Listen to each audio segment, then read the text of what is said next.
Lord of the Mysteries. Chapter 1155. Walking in the Dark. Backlund, East Borough. Furs, who had just returned from the land of ice and snow, was wrapped in thick layers of clothing. She looked at the burning charcoal stove in front of her, as if she had fallen into a terrible environment again. She couldn't help but shiver a few times. George III is already dead. The things that happened before will definitely come to an end. Perhaps we can move out of this place and head to North Borough or Hillston Borough. The houses there have fireplaces. Zio sat on a chair opposite her and similarly stared at the warm furnace. She replied with a slightly confused expression. Let's wait another week or two. To be honest, I still can't believe that George III was killed so easily. I didn't have time to do anything. This bounty hunter, who had become a judge, sounded disappointed, confused, and puzzled. It felt as though she had lost her motivation in life. Furs temporarily forgot about the damage caused by the cold as she consoled her. I don't think that this was done by Gehrman Sparrow. It was done by those people who used Charmaine. They were the only ones investigating the secret motives of George III. Your actions have contributed to his death to a certain degree. It's as if you had exacted your revenge in an indirect manner. There shouldn't be any more surveillance or suppressive measures placed against your family. You can try to start a new life. If you have the chance, you might be able to use proper channels to make an appeal for your father. Upon hearing the last few sentences, Zio raised her head. Yes, the situation is getting more and more chaotic now. I'm worried that they'll be affected by the war. Furs, do you think it's safer to be in Backlund, or in an ordinary city that isn't near the borders? Furs thought for a few seconds and shook her head calmly. I don't know, she added. I plan to ask Mr. World. He must have a better grasp of the overall situation. Do you still remember? He warned us beforehand that something would happen around George III, and to avoid approaching him. In addition, Furs also wanted to ask where the next stop of her travels would be so that she could make preparations early. Yes. Zio nodded instinctively. Furs flipped through the newspapers she supported with her knees, and she drank the coffee she had left. Then, she slowly got up and entered the room inside. She prayed to Mr. Fool in a low voice, asking him to pass her questions to the world Gehrman Sparrow. In the forsaken land of the gods, near the giant king's court. Without being parasitized, at a deeper level, Klein followed him on to the foot of the mountain. In the frozen dusk, they circled to the front of the mythical land. Although Amon had given him a chance to escape, he wasn't in a hurry to do so. This was because he knew very well that Amon had the strength and level of at least a sequence 2. He was an angel in the truest sense of the word, an entity he couldn't fight head-on. Besides, a marauder was known as an error, a loophole, a bug. Its powers were very strange, making it impossible to guard against. Klein believed that whatever normal means he could come up with to save himself would be ineffective. I can only stay patient and wait for an opportunity that can be used. During this process, I have to keep making attempts to observe Amon's response. Yes, I still have to. Take note of a problem. I can't believe anything Amon says. He has already retrieved the worm of time and removed my parasitized state. At least, in terms of my condition, he isn't lying, but this might not be the whole truth. I can't rule out the possibility that he has left a worm of time lurking in my body. He might take control of my body at a critical moment. As these thoughts surfaced in Klein's mind, he chatted with Amon, asking about Dark Angel Sasser. However, he saw that nearby, in the distance, the dusk was fading away as darkness blanketed the area. Lightning bolts that snarled from time to time lit up half the sky. They had arrived at the boundary of the giant king's court and were about to leave the mythical kingdom. Once I'm in the darkness, I'll either evaporate into thin air or encounter a sudden terrifying monster attack. With a thought, Klein pretended not to know anything as he continued proceeding forward.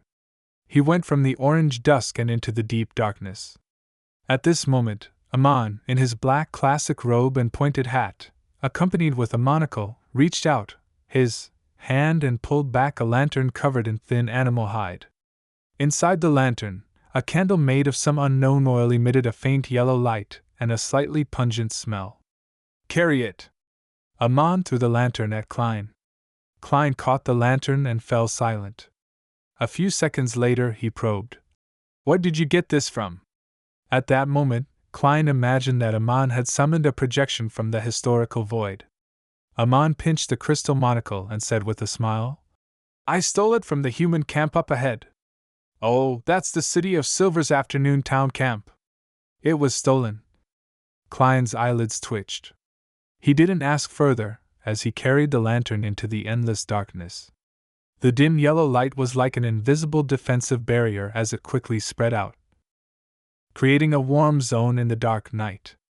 At this moment, the lightning in the sky kept flashing. The gap between them was rather long, and there was almost no thunder. It occasionally boomed. According to the general knowledge he had learned from Little Sun, this was nighttime in the forsaken land of the gods. It was the most dangerous period. As he proceeded forward, he first used the faceless powers which had undergone a qualitative change. Together with creeping hunger, he adjusted his eye structure to adapt to this special environment. Following that, he used his spiritual perception to survey his surroundings. He felt that, in the darkness, there were many eyes staring at him, with creatures of indescribable shapes hidden. However, every time the lightning lit up and shone brightly, there was nothing. He wasn't worried at all about the serious backlash from using creeping hunger while not feeding it. From his point of view, there were only two outcomes. One was that creeping hunger attempted to devour him, but had its thoughts stolen away by Amon.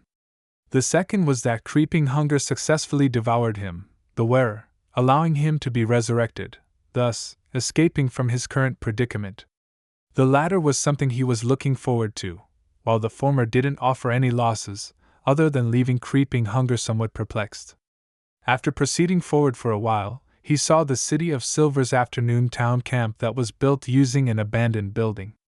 Beyond those boulders and walls that were formed by stone pillars, the bonfire quietly burned and illuminated most of the areas inside, making them completely different from the outside world. The members of the City of Silver's exploration team were either patrolling or watching the area under the light's illumination to prevent any accidents. One of them was a Dawn Paladin who was nearly 2.3 meters tall. He was standing at the top of a stronghold and looking into the distance, wary of the monsters hidden in the darkness. Suddenly, he saw a faint yellow flame coming from afar in the darkness. This Dawn Paladin's pupils dilated as his heart raced. Apart from newborns and children who had yet to receive education, everyone in the City of Silver knew that this land had been forsaken by God. No one else would use fire in the darkness to create light. Even monsters who were good at controlling flames would be hidden in a dark environment before they attacked. As for the other humans, all the cities that the City of Silver had discovered to date had already been destroyed and turned to ruins. There were no survivors. The only outsider they had seen to date was the strange little boy, Jack. And at that moment, a flame appeared in the depths of the darkness, one that was constantly moving. What does this mean? The Dawn Paladin who was standing in the stronghold couldn't think of anything at that moment. He could only feel his body trembling slightly. The dim yellow light slowly approached from afar. It passed by the campsite and headed beyond Afternoon Town. Vaguely, the Dawn Knight saw two silhouettes that belonged to humans. They walked deep into the darkness, and their silhouettes were strangely illuminated by the light. Holding what looked like a lantern, they slowly left the camp and disappeared into the endless darkness. At some point in time, the Dawn Paladin was already holding his breath until the faint yellow light was completely gone. There are other humans? No, they can't be humans.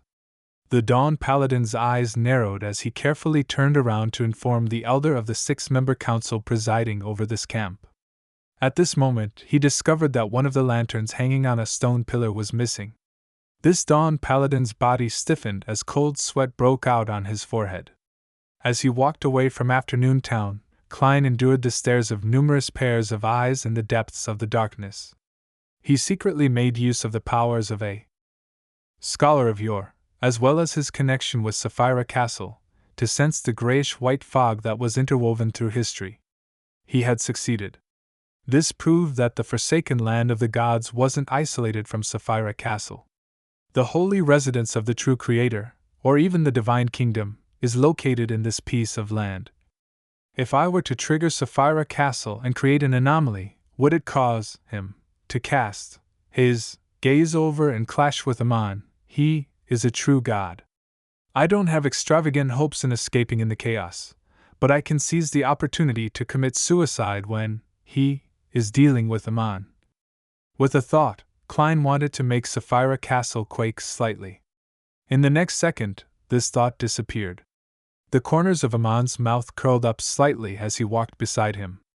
The hangman has no interest in Sapphira Castle. Of course, his rationality might not be constant.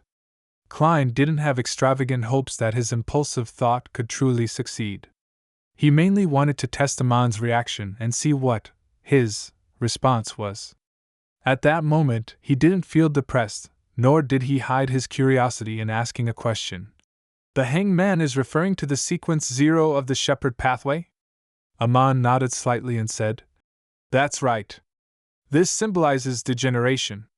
Of course, if you want to explain it in a positive light, that is sacrifice and responsibility." Klein thought for a moment before probing. "I thought this was a nickname you came up with." Just like Medici. Based on what he knew, the true Creator was born because of Rose's redemption. It was very likely related to the death of the ancient sun god. Therefore, he wanted to know what kind of attitude Amon had towards this evil god, and whether it was the same as his brother. Amon nudged his monocle and chuckled. "I've always respected the gods." To have a blasphemer say this sounds really contradictory. Helpless, Klein put a stop to the topic.